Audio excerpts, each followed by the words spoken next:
Hi, I'm Erena Wairepo, and this is my cruise ship tourism paper port assignment, and I've been assigned Port Singapore. So an introduction about Singapore. Singapore has been described as a thriving cosmopolitan city that is brimming with diversity, as well as a multiple city of culture, language, arts and architecture. So Singapore is a country of lush tropical vegetation and amazing beaches, unforgettable rides and different national traditions within Singapore itself. It is an island nation in Southeast Asia. The country consists of Singapore Island and 50 small islands around Singapore. The population in Singapore is around 3.9 million people, representing the Chinese, Malayan and Indian ethnic communities. So Marina Bay Cruise Port is probably the main cruise port in Singapore, and it thrives on the value of it being an instant access to Singapore itself. So it says, immerse yourself in the culture, business and entertainment hub of Singapore. Just minutes after you step off the gangway, no other port lets you sail straight into the heart of the city. So everything based around Marina Port lets you become a part of Singapore straight away. It has a lot of parking, it has convenient access, and it's built for seamlessly enjoyment of the tourists that come to Singapore. The ship ties up at the new Marina Bay Cruise Centre or at the Singapore Cruise Centre, which is a part of the large harbour front centre in Vivo City. The city's deep water port is primarily an embarkation point for cruisers and companies sailing to other parts of Asia. So from Singapore itself, your itinerary could go pretty much anywhere around the world, but most times they take you to either Australia or in the Mediterranean or sometimes even parts of Africa. A bit about the history of Marina Bay. So it's quite a new port. It all began in the 1970s when they went to do the land reclamation. This was carried out back in the 1970s, forming what we know today as Marina Centre. The reclamation process was taken place and removed roads, which were obviously removed of the mapping of Singapore. Now the Singapore River mouth flows into the bay instead of directly into the sea. So in 2008, the barge was built in around Marina, and this was providing supply of building and supply of water and the things which needed to build Marina Bay. So the plans were revealed in March 2009. This was done by the Ministry of Trade and Singapore Tourism Board. People were quite excited because they knew that Singapore was a thriving city, and they were excited to share their culture and the things in which they knew with the tourism. So in 2009, shortly after the construction started of the site, and shortly after that, in May 2012, the port was completed. In October 22nd, 2012, the Singapore government spent the $35 million to complete the 3.5k waterfront around Marina Bay. This included a new eco-friendly visitor centre and the helix linking, so from the bayfront to the Marina Centre, where some people obviously knew where the Youth Olympic Park is located. The Marina Bay is quite big in size. It's approximately 28,000 square meters long, and that's equivalent to about 3 football fields. It is one of Asia's biggest attractions and boasts in being superior to being able to hold 2 cruise ships at once, which no other country in Asia can do. It also can accommodate around 6,800 passengers at any time.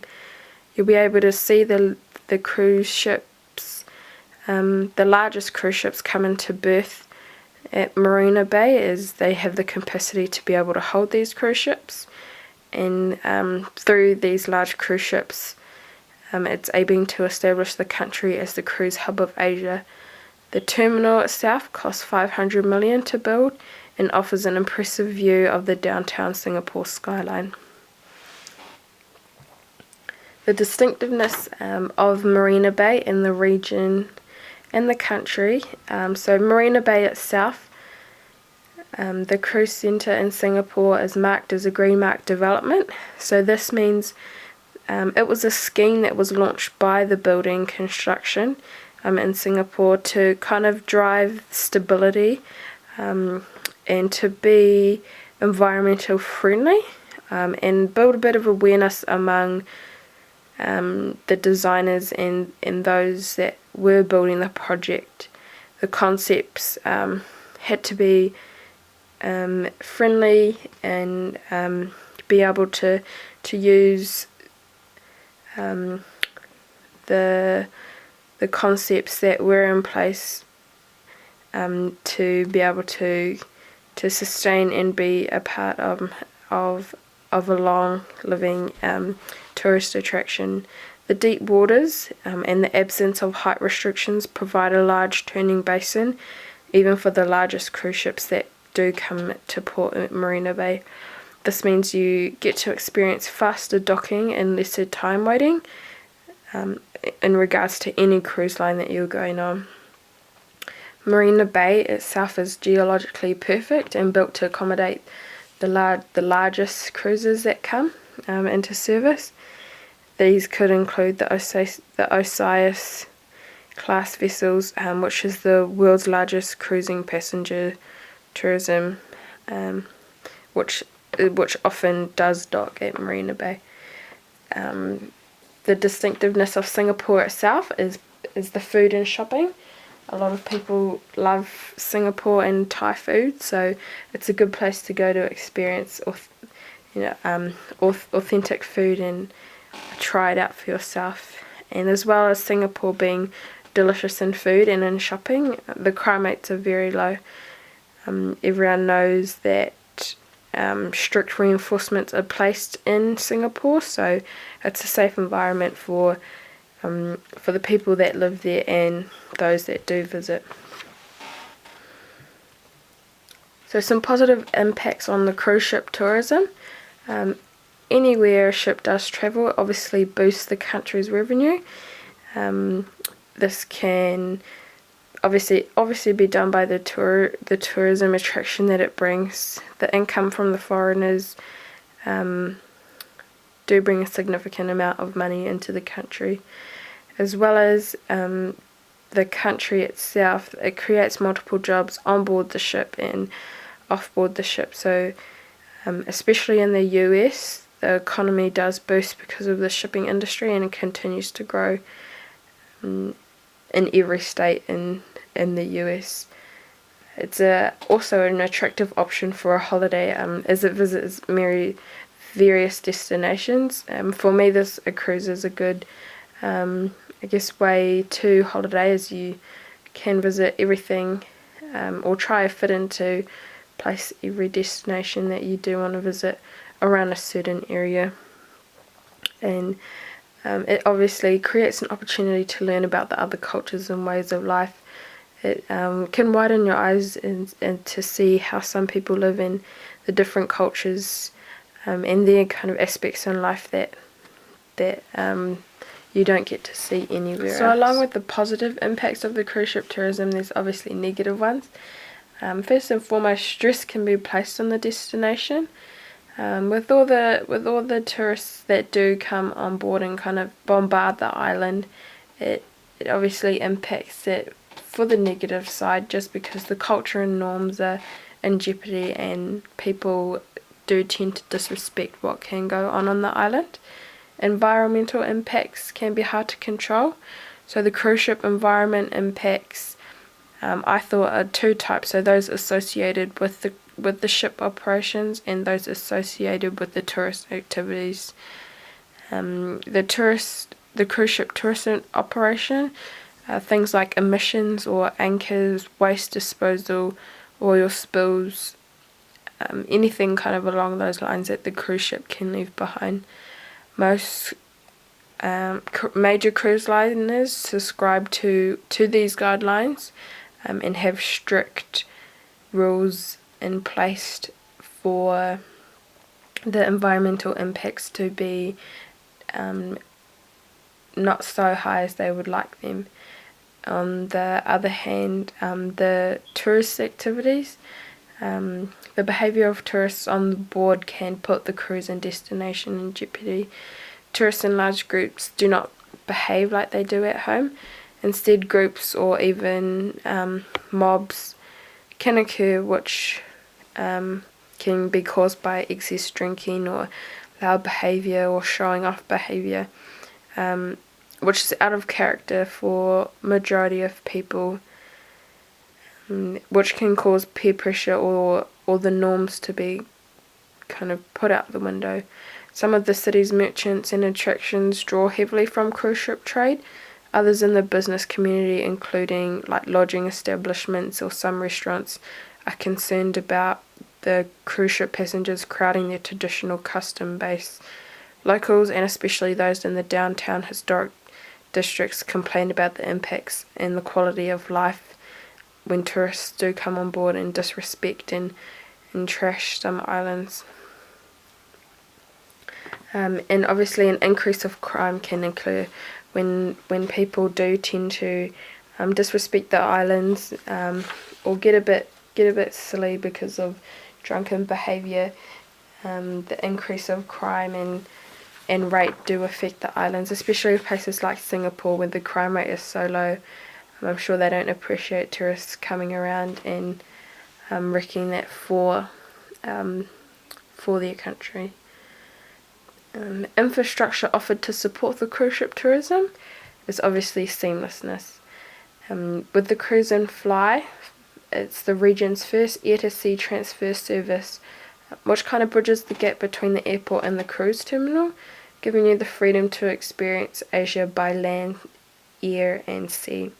So Cruise and Fly is the first sea-to-air baggage transfer that allows you to check in early for flights departing within the same day of your cruise ship arrival into Singapore. The flight departure time has to be obviously at least 4 hours after your disembark time. So the Cruise and Fly lets you check in, deposit your bags and collect your boarding passes, which obviously is minus the hassle, and gives you the privilege of arriving at the airport much closer to your flight and departure time. So in relationship to Singapore, there are neighbouring ports, one in Hong Kong and two in Taiwan. So the Hong Kong Ocean Terminal puts you in the heart of Hong Kong as you step into one of the city's most cosmopolitan and vibrant shopping and dining districts. The location of the Ocean Terminal was once a wharf and is in kind of on the west side and west shore of Hong Kong. It was rebuilt and enlarged for the use of cruisers being able to dock there, and is also served as a multi-storey shopping centre. In Taiwan, there are two ports. So the first port is located in the southern part of Taiwan. It is a lot and kind of shows the industrial side of Taiwan, being able to show the second largest city if you do choose to dock here. It is a beautiful and modern port and is well known for its scenery and charming seascapes. Visitors will enjoy a warm climate and wide choice of attractions such as museums, temples and even shopping. Keelung is also located in Taiwan and is another popular port closer to Taipei. It is known for its night markets and local street food. It's a good place to go for fishing or to get any fresh seafood from the ocean. So legislation and applied governance controlling cruise ship tourism. Singapore like I said, has a very, very low crime rate. You're not allowed to smoke in public. It's against the law. This includes buses, taxis, or cinemas, any offices or air-conditioned restaurants. If you do get caught smoking, it is a maximum of $1,000 fine. Singapore also carries a mandatory death penalty for drug trafficking and harsher penalties for possessions and use within the country. Also, littering is prohibited in the country, and you can be subject up to $1,000 fine for first offenders, and for repeat offenders up to $2,000 fine. Chewing gum and spitting, it too is prohibited in Singapore, and you also will get fined if you are caught doing these. The streets are usually quite safe in Singapore, even at nights. However, there are the occasional pickpocketers and purse snatchers who prey the unsuspecting victims. There are no specific areas which crime rate is prone to or not prone to, but it's just better to avoid the dark streets at night, especially if you are alone.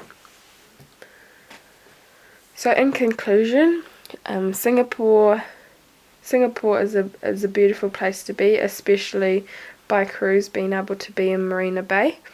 It provides you with instant access to cultural and business and entertainment. Just minutes, obviously, when you step off the port and into the heart of the city. It's seamless, like I was saying with Cruise and Fly, being able to travel from air to sea and have the transfer smoothly for you, and capable. So it's built for a new generation, and obviously the mega size ships, fully supported by the world and the catering and the logistics services, and it also being geography perfect, built to accommodate the largest cruises and services around the world. So therefore more tourists are being able to see how beautiful Singapore really is.